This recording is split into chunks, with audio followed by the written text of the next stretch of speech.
हरे कृष्णा। तो इस वीडियो में हम भविष्य मलिका का चैप्टर 6 देखेंगे। पिछले वीडियो में हमने भविष्य मलिका का चैप्टर 5 देखा था, जिसमें मैंने भगवान विष्णु के 10 अवतारों का वर्णन किया था। अब इसमें हम भविष्य मलिका का चैप्टर 6 देखेंगे, जो कि है कलयुग का अंत होने के लक्षण। तो इसमें कलयुग का अंत होने के कुछ लक्षण बताए गए हैं और टोटल लक्षण 48 है। और उसके बाद प्रकृति और पंचभूत में आने वाले परिवर्तनों को भी बताया गया है, और वो परिवर्तन कुछ मिला के 31 है। और उसके बाद ग्रह और नक्षत्रों में आने वाले परिवर्तन भी बताए गए हैं, और ग्रह और नक्षत्रों में आने वाले परिवर्तन कुल मिलाकर 14 है। और उसके बाद आध्यात्मिक परिवर्तन भी बताए गए हैं, वो टोटल 10 परिवर्तन बताए गए हैं। और गुरु शिष्य और साधु संत लोगों की रूपरेखा जो है वो भी बताई गई है, और ये टोटल बताई गई है 22। तो इसमें केवल कलयुग के अंत होने के कुछ लक्षण बताए गए हैं, और बहुत कुछ ऐसे, और आध्यात्मिक चीज़ें ये बताई गई है कि सतयुग की शुरुआत कैसे होगी। तो चैप्टर 6 ज़्यादा बड़ा नहीं है। तो और उसके बाद चैप्टर 7 चालू हो जाता है, और चैप्टर 7 का नाम है, एक मिनट, हाँ, तो चैप्टर 7 का नाम है मल्लेच्छ किसे कहते हैं। अब मल्लेच्छ क्या है वो चैप्टर 6 जब हम पढ़ेंगे तो अपने आप ही पता चल जाएगा हमें। तो लेट्स स्टार्ट। तो चैप्टर 6 है कलयुग का अंत होने के लक्षण। कलयुग का अंत हो चुका है, और इस तथ्य को प्रमाणित करने के लिए महापुरुष पंचसखाओं ने भविष्य मलिका ग्रंथों में स्पष्ट रूप से बहुत सारे लक्षणों का निम्न प्रकार से उल्लेख किया है। अब सबसे पहला उल्लेख जो है, मानव सभ्यता में आने वाले परिवर्तन। मानव समाज में बहुत सारे नारी और पुरुष के बंध्या दोष दिखाई देंगे, जिस कारण उनकी संतान पैदा नहीं होगी। नारी और पुरुष का लिंग परिवर्तन संभव होगा, और बहुत सारे लोग अपना लिंग परिवर्तन करेंगे। तो मैं सबसे पहले ये चेतावनी दे दूँ कि ऐसी बहुत सारी चीज़ें बताई गई है जो शायद थोड़ी सी अजीब हो, या हो सकता है कि थोड़ी सी ऐसे अजीब लगे कि ये क्या बताया गया है इसमें। बट आई थिंक ये सच है, क्योंकि शायद ये हो भी रहा है। मुझे टोटली एकदम श्योर नहीं हूँ, पर अगर इसमें लिखा है कि ऐसा होगा तो शायद होगा। उसके बाद काम वासना, स्वार्थ और धन के लालच में चलते पुत्र अपने माता पिता की हत्या करेंगे। ओ माय गॉड, कुछ ज़्यादा ही। समाज में संयुक्त परिवार की परंपरा का विलोप हो जाएगा। न केवल भाई भाई अलग घर में रहेंगे, बल्कि पति पत्नी भी अलग घर में रहेंगे। वृद्ध माता पिता को पुत्र अपने घर से धकेल कर बाहर निकाल देंगे, और वृद्ध माता पिता अकेले या वृद्धाश्रम में रहेंगे। सही कहा था, और वो आजकल हो भी रहा है। बहुत सारे वृद्धाश्रम में माताएं ऐसे ही बैठी हुई है, उनके बेटों ने उनको निकाल दिया था जस्ट स्त्री मोह में आकर। उसके बाद लिखा है, मनुष्य हर समय व्याधि से पीड़ित होकर केवल दवा के सहारे जीवन बिताएगा। समाज में मांसाहारियों, शराबियों, तंबाकू सेवन करने वाले और नशा करने वालों की संख्या बहुत अधिक बढ़ जाएगी। एंड यस, ये हो रहा है। बहुत ज़्यादा नॉन-वेज भी है। ऐसा नहीं कि बहुत सारे नॉन वेजिटेरियंस है, बहुत सारे वेजिटेरियंस भी है। बहुत सारे वेजिटेरियंस भी है, बहुत सारे भक्त भी है, बट नॉन वेजिटेरियंस की संख्या सबसे ज़्यादा है। फिर बताया गया है, संसार में गर्भपात और भ्रूण हत्या के पाप बड़ी संख्या में बढ़ जाएंगे। संसार में दूसरी पत्नी की संख्या बहुत बढ़ जाएगी, मतलब एक पत्नी होने के बावजूद दूसरी पत्नी ला रहे हो। पति पत्नी के बीच पवित्रता नहीं रहेगी। मानव समाज देवताओं की पूजा नहीं करेगा। पुत्र अपने मृत माता पिता को पिंडदान नहीं करेंगे। माता पिता की अंतिम क्रिया में पुत्र योगदान नहीं करेंगे। विधवा महिलाएं भी अंतिम संस्कार करेंगी और पिंडदान करेंगी। पुरुष और पुरुष के बीच शादी होगी, समझ रहे हो? पुरुष और पुरुष के बीच, स्त्री और स्त्री के बीच भी शादी होगी। भाई बहन के बीच भी शादी हो जाएगी। कहीं कहीं पर पिता अपनी बेटी के साथ गलत संबंध रखेंगे। पुरुष मल्लेच्छ वेश धारण करेंगे, और महिलाएं बहुत कामुक और मल्लेच्छ रूप धारण करेंगी। अब ये मल्लेच्छ क्या है? हम वो देखते हैं। एक मिनट।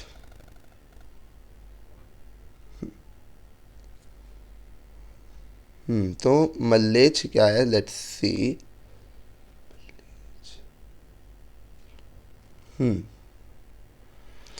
मल्लेच का अर्थ है जिन्होंने अपने धर्म का आचरण करना छोड़ दिया हो और जो निर्गुण हो, दूसरों को कष्ट पहुंचाते हो और क्रोध करते हैं, नित्य हिंसा करते हैं, अविवेकी है, वे मल्लेच है। तो मल्लेच का अर्थ जिन्होंने धर्म का रास्ता त्याग दिया। उसके बाद पुरुष भी संतान प्रसव करेंगे, अर्थात संतान पुरुष भी प्रेग्नेंट होंगे। Oh my God. और मेरे ख्याल से ये हो भी चुका है, केरला या कर्नाटका किसी तो जगह पे हुआ है, साउथ में ही हुआ है। मेल प्रेगनेंसी गूगल करोगे तो आ जाएगा, मेल प्रेगनेंसी हो चुकी है, गूगल करना तो दिखेगा। उसके बाद बताया गया है पुरुष सिर के ऊपरी हिस्से में बाल रखकर कान के ऊपर के हिस्से से बाल काट देंगे। यस, काफ़ी सारे लोग आजकल ये बाल काट के सिर्फ ऊपर के हिस्से के बाल रख रहे हैं, बट उसमें क्या खराबी है, आई हैव नो आइडिया। मामी और भांजे के बीच शादी होगी, ओ माय गॉड। मैं पहले बता रहा हूँ, अपने रिस्क पर देखना ये वीडियो, क्योंकि ऐसी बहुत सारी चीज़ें बताई गई हैं भविष्य मलिका में जो शायद इंसान सुनना भी नहीं पसंद करे, बट वो एक्चुअली जो चीज़ें बताई गई है वो एक्चुअली वो चीज़ें हो रही है, मानो ना मानो, लेकिन वो चीज़ें हो रही है। You can Google. आगे लिखा है सास और दामाद के बीच प्रीति होगी, चाची और भतीजा के बीच शादी होगी, मामा अपनी भांजी के साथ घर बसाएंगे, सभी लोग पश्चिमी सभ्यता को अपनाएंगे, वेस्टर्न कल्चर को तो वैसे भी लोग अपना रहे हैं, और उसी के अनुसार वेशभूषा धारण करेंगे। विवाहित स्त्रियां अपने माथे पर सिंदूर और हाथ में चूड़ी नहीं पहनेंगी। यस, मैंने काफ़ी सारे लोगों को, बहुत सारी औरतों को देखा है जो काफ़ी सारे लोगों को देखा है मैंने, काफ़ी सारे औरतों को जो नहीं पहनती है चूड़ियाँ, नहीं पहनती है साड़ी, और सिंदूर तो बिल्कुल नहीं लगाती, बिकॉज उनको लगता है ये बहुत ओल्ड फैशन हो जाएगा, जबकि ये हमारी संस्कृति है। आगे लिखा है विवाहित स्त्री, हाँ, आगे लिखा है कलयुग में कोई भी मनुष्य अपनी 100% आयु का भोग नहीं कर पाएंगे। गीता, भागवत, शास्त्र और पुराणों को छोड़कर मानव समाज काम शास्त्र का अध्ययन करेंगे। काम शास्त्र अर्थात काम वासना, only sexual desires, physical needs को पूरा करेंगे। लोग माता तुलसी की पूजा करना बंद कर देंगे। लोग ग्राम देवी यानी कि कुल देवी की पूजा कर ग्राम देवी और कुल देवी की पूजा करना भी बंद कर देंगे। समाज में मिथ्यावादियों की संख्या बहुत बढ़ जाएगी। पापी, भ्रष्टाचारी और अज्ञानी लोगों को समाज में बड़ा सम्मान मिलेगा। विवाह में कोई ऊंच नीच, जाति अजाति, धर्म और वर्ण का विचार नहीं रहेगा। कम उम्र में पुरुष बड़ी उम्र की नारी से शादी करेंगे। ज्ञानी सज्जन गायत्री मंत्र छोड़कर जादू टोना आदि विद्याएं का पाठ करेंगे। मतलब जो संत महात्मा होंगे, जो ज्ञानी होंगे, नॉट संत महात्मा बट जो ज्ञानी होंगे, जिनको ज्ञान है कि काला जादू गलत है, बट फिर भी वो उस आचरण में चल पड़ेंगे। फिर आगे लिखा है जैसे कि बाज अनाज खाएगा, राक्षस ही भक्षक बनेंगे। रक्षक जो सेवियर है वही भक्षक बनेगा। और फॉर एग्ज़ाम्पल यहाँ पे लिखा भी है बाज अनाज खाएगा। संसार में वेद मार्ग का उल्लेख यानी कि विलोप हो जाएगा। औरतें अपने बाल खुले छोड़कर घूमेंगी। युवा नारी अंगी, माय गॉड, मैं नहीं बोल सकता। मेरे को तो पढ़ने में इतना अजीब लग रहा है, इतना बेकार लग रहा है ना, मतलब कोई पढ़ भी नहीं पाएगा। आप लोग सुन कैसे रहे हो? हाँ, औरतें अपने बाल खुले छोड़कर घूमेंगी। युवा नारी और अंग प्रदर्शन करना पसंद करेगी। नारी अपना शरीर बेचकर पेट पालने लगेगी। कलयुग के अंत समय में राजा शासन नहीं करेंगे। मनुष्य एकादशी का व्रत रखेंगे, लेकिन मांसाहारी भोजन भी करेंगे। आगे लिखा है कुछ लोग निर्मल यानी कि जगन्नाथ जी के महाप्रसाद के साथ शराब और मांस खाने लगेंगे। लोग असमय में आहार विहार और निद्रा करेंगे, मतलब सही समय पे आहार विहार निद्रा नहीं करेंगे, जो समय पे नहीं करना चाहिए वो समय पे करेंगे। मनुष्यों द्वारा असम्यक में रति करने की वजह से कोख में ही संतान की मृत्यु होगी। बालक बालिकाएं गुप्त में गर्भ नष्ट करेंगी। पुरुष पराई स्त्री का हरण करेंगे, रमण करेंगे। संसार के सभी परिवारों में अशांति का वातावरण दिखेगा। तो ये तो हो गई बात ये मानव सभ्यता में आने वाले परिवर्तनों की। अब आगे बताया क्या गया है वो देखते हैं। ओके, तो हाँ, आगे बताया गया है प्रकृति और पंचभूत में आने वाले परिवर्तन। मध्य रात्रि में कोयल गीत गाएगी। यस, मैंने ना सीरियसली बोलूँ गाइस, इसमें को याद आया एक चीज़। मैं ना कल काम पे गया था, जॉब पे। रात 8 बज रहे थे, 8 नहीं, हाँ 8-9 बज रहे रहेंगे। और मेरे को कोयल की आवाज़ सुनाई दी, कू कू कू कू। मेरा रात को कोयल की आवाज़, रात को कोयल गा रही है। मेरे को कोयल की, सीरियसली कोयल की आवाज़ सुनाई दी। आई वॉज शॉक्ड कि रात को कोयल गा रही है, सुबह को नहीं, रात को कोयल कर रही है कू कू कू। कोयल को नींद नहीं आ रही होगी। मैं सीरियसली उतना ध्यान नहीं दिया था उस समय कि कोयल रात को कू कू कू कू कर रही है। और अब यहाँ पढ़ रहा हूँ ना जब कि मध्य रात्रि में कोयल गीत गाएगी, तो अब ऐसा लग रहा है कि सीरियसली कलयुग का अंत निकट है। असमय में आम के पेड़ पे फूल आने लगेंगे। नहीं, आम के पेड़ पे फूल तो नहीं देखे कभी भी, बट मध्य रात्रि पे कोयल गायन कर रही थी, ये मेरा एक्सपीरियंस है। मैं कल ही मैंने देखा, कल ही मैंने सुना कोयल कू कू कू कू कू कू करके गाना गा रही थी। आई वॉज शॉक्ड, रात को कोयल गाना गा रही है। और यहाँ पहले ही लिखा है मध्य रात्रि में कोयल गीत गाएगी। और उसके बाद लिखा है असमय में आम के पेड़ में फूल आने लगेंगे। असमय में नीम के पेड़ में फूल और फल आने लगेंगे। अलग अलग वृक्ष में व्यक्ति कर्म से जो होना चाहिए उससे अलग फल और फूल आएंगे। बांस के पेड़ में धान उगेंगे। खेत में ही अनाज को कीड़े लग जाएंगे। कहीं कहीं पर खेती में ज़्यादा और कम उपज होने से फसलों में कमी आएगी। अनेक स्थानों पर दुर्भिक्ष और अकाल पड़ेगा। वज्रपात से बहुत मनुष्य और जीव जंतु मरेंगे। गौमाता की अकाल मृत्यु होगी। मनुष्य और जीव जंतुओं में अनजानी बीमारियां फैलने लगेंगी। पृथ्वी पर 64 प्रकार की महामारियां फैलेंगी, जिसमें से एक कोरोना हो चुका है, स्वाइन फ्लू हो चुका है, बहुत सारे आ चुके हैं मेरे ख्याल से, बट मुझे तो सिर्फ 2 ही पता है। ऋतुओं के अनुसार परिवर्तन होगा और केवल 13 दिनों में 6 ऋतुओं का अनुभव होगा। ओनली 6 डेज, सॉरी 13 दिनों में, ओनली इन 13 डेज में 6 ऋतुओं का अनुभव होगा। नदियों में असमय बाढ़ आ जाएगी। सूर्य की किरणों 10 गुना ज़्यादा तेज़ होगी।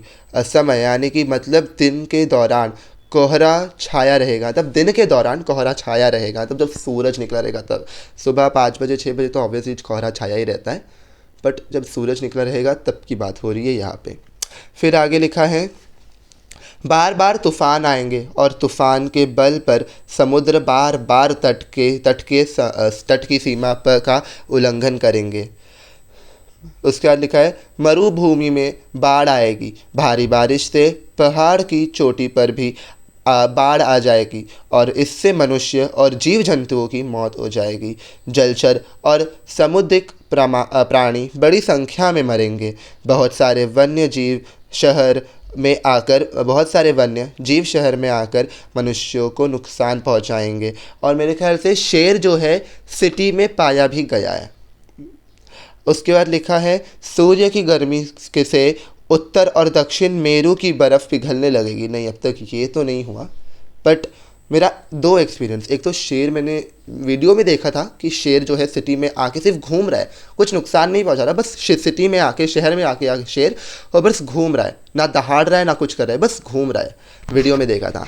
और मेरा जो पर्सनल एक्सपीरियंस है वो कोयल को लेके है कि रात को कोयल गीत गा रही है। और ऐसा यहाँ लिखा भी है कि रात को कोयल गीत गाएगी। शायद सच हो रहा है, भविष्य में लिखा सच हो रही है। उसके बाद 1 मिनट, बड़े जंगलों में लगी आग से करोड़ों वन्य प्राणी मरेंगे। पृथ्वी के कोने कोने में हर महीने हर दिन भूकंप महसूस होगा। दिन में सियार कराहेंगे। मुर्गे के मुकुट का रंग लाल से सफ़ेद हो जाएगा।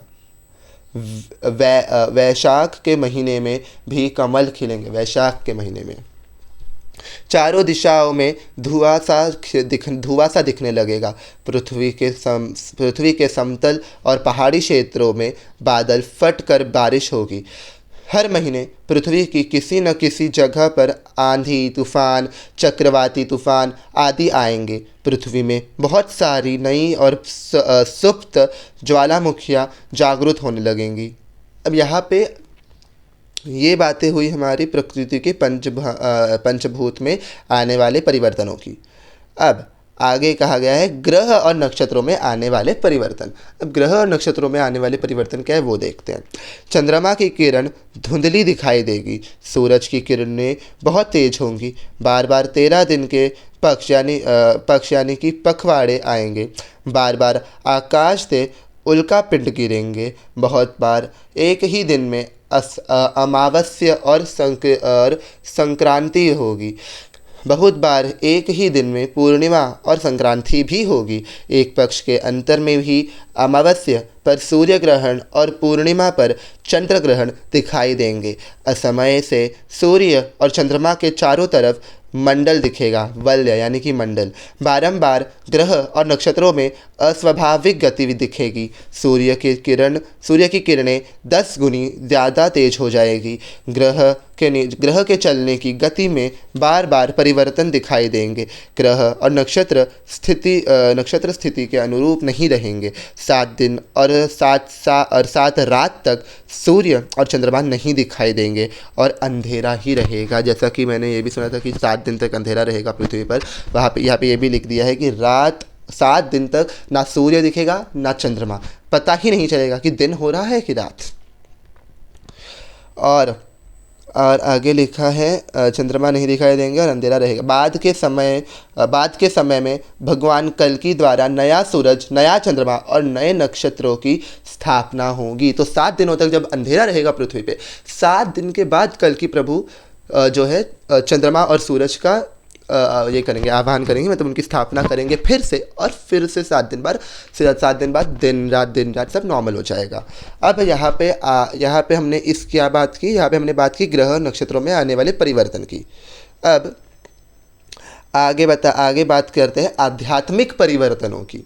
तो आध्यात्मिक परिवर्तन कुछ इस प्रकार है कि बहुत सारे मंदिरों के ऊपर वज्रपात होंगे। कई पर वज्रपात से मंदिर के ध्वज जल जाएंगे और विभिन्न मंदिरों से चोरी और लूट खसौट ऐसे होगी कि मंदिर से मूर्तियां भी चोरी हो जाएंगी। मंदिर के अंदर भी लोग दुष्कर्म करेंगे। कई पुजारी मांसाहार और सुरापान करेंगे। मंदिरों में पूजा करने लगेंगे। तो मंदिर में ही तो हाँ ओके, यहाँ पे लिखा है कई पुजारी जो है मांसाहार भी करेंगे और मंदिरों में पूजा भी करेंगे। कई दर्शनार्थी भी मांसाहार और मुरापान करके मंदिरों में प्रवेश करेंगे। मैंने तो काफ़ी सारे लोगों को देखा है जो नॉनवेज ही खाते हैं और मंदिर में भी जाते हैं, तो वो तो नॉर्मल है। विभिन्न मंदिरों और आध्यात्मिक स्थानों पर आध्यात्मिक वातावरण नहीं रहेगा। देवी देवताओं के रहते हुए भी मंदिरों की सुरक्षा और देख रेख नहीं हो पाएगी। स्थान पर देवी देवताओं की पूजा नहीं की जाएगी। इन सब पाप कर्मों की वजह से देवी देवता गांव छोड़कर चले जाएंगे। अब आगे लिखा है गुरु शिष्य और साधु संत लोगों की क्या रूपरेखा है। तो ये कुछ इस प्रकार है कि अपने पेट पालने के लिए बहुत लोग गुरु परंपरा की शुरुआत करेंगे। मतलब बहुत सारे लोग हैं जिनको कुछ ज्ञान नहीं रहेगा बट फिर भी वो गुरु परंपरा की शुरुआत करेंगे ताकि वो पेट पाल सके अपना। फिर आगे लिखा है गुरुओं को शास्त्र पुराण का ज्ञान नहीं होगा। मतलब जो पर्टिकुलर गुरु के अंदर आप रहोगे उनको शास्त्रों का पुराणों का ज्ञान नहीं रहेगा। तंत्र साधना करके कुछ लोग अपने आप को गुरु कहलाएंगे। भूत प्रेत पिशाच के निराकरण करने वाले, जो कि ओझा का काम करने वाले हैं, समाज में बड़े गुरु कहलाएंगे। मतलब जो तंत्र मंत्र करते हैं, जो काला जादू करते हैं, उनको गुरु कहा जाएगा। उसके बाद लिखा है गुरु परंपरा में मांसाहार और सुरापान को बढ़ावा दिया जाएगा। बड़ी जाति के कहलाने वाले लोग हाथ में लाठी लेकर मछली पकड़ने लगेंगे और कसाई के काम करेंगे। ब्रह्मचारी लोग ब्रह्मचर्य का पालन नहीं करेंगे। पिता माता के द्वारा दिए गए नाम को बदलकर उसके अंग संत स्वामी दास महाराज आदि उपाधि जोड़कर लोग अपने आप को ठाकुर यानी कि महापुरुष कहलाएंगे। नारंगी और गेरुआ वस्त्र धारण करके अपने आप को गुरु कहलाएंगे। जंगल काटकर बिलों की पूजा करके उसको भगवान के स्वप्नादेश बोलकर झूठी महिमा का प्रचार करेंगे। गुरु कहलाने वाले लोग शिष्य के साथ शादी करके उनको अपनी पटरानी कहेंगे। गुरु लोग अपने आप को भगवान का अवतार बताकर आत्मा घोषणा करेंगे। अरे हमारे कृष्ण जी ने भी खुद को अपना ये भगवान नहीं बताया था, और यह गुरु लोग खुद को भगवान बताएंगे। नकली शंख चक्र दिखाकर अपने आप को भगवान कल्कि बोलकर लोगों को लूटते रहेंगे। तो यह को देखो, अगर किसी के पास सच्चा ज्ञान होगा ना, और अगर कोई इंसान जिसके पास रियल ज्ञान है, रियल नॉलेज है, उसके पास अगर कोई आके इंसान बोले कि मैं कल्कि प्रभु मेरी पूजा करो, तो उसको पता चल जाएगा कि ये नकली है, मतलब ये ढोंगी है। क्योंकि जब भगवान अवतार लेते हैं तो वो किसी को बताते नहीं कि मैंने अवतार ले लिया है। भगवान अपना अवतार लेते हैं, कार्य करते हैं, जब कार्य समाप्त हो जाता है तब जाके लोगों को पता चलता है कि yes he is the God. जैसे कृष्णा ने जब कंस को मारा था, जब कृष्णा ने कंस को मारा था, तो सिर्फ देवकी वासुदेव को पता था वो भगवान है, कृष्ण भगवान। और अंत में जब बाल लीलाएँ ख़त्म हुई कृष्ण जी की, तब यशोदा माँ को पता चला कि ओ यस मेरा पुत्र तो भगवान विष्णु का अवतार था। तो भगवान जब अपनी लीला दिखाने के बाद जब उनकी लीला ख़त्म हो जाती है, तब जाके लोगों को पता चलता है कि yes he is the real God, he is the supreme God जिसने अवतार लिया था।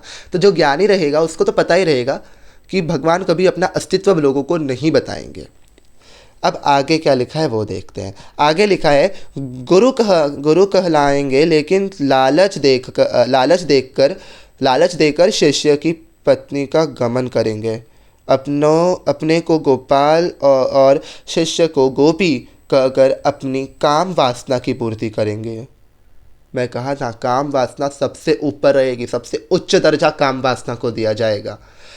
गुरु अपने को भगवान नारायण बताकर शिष्या को मुक्ति देने का लालच देकर चरण सेवा करवाएंगे। अपने सर पर जटा बांधकर अपने को संत कहलाएंगे और लोगों को लूटते रहेंगे। अनपढ़ गवार और आलसी लोग अपने को भगवान का दास कहलाएंगे और कंधे में जनेऊ धारण कर लोगों को ठगने लगेंगे। गुरु लोग चुन चुन कर धनी शिष्य इकट्ठा करेंगे।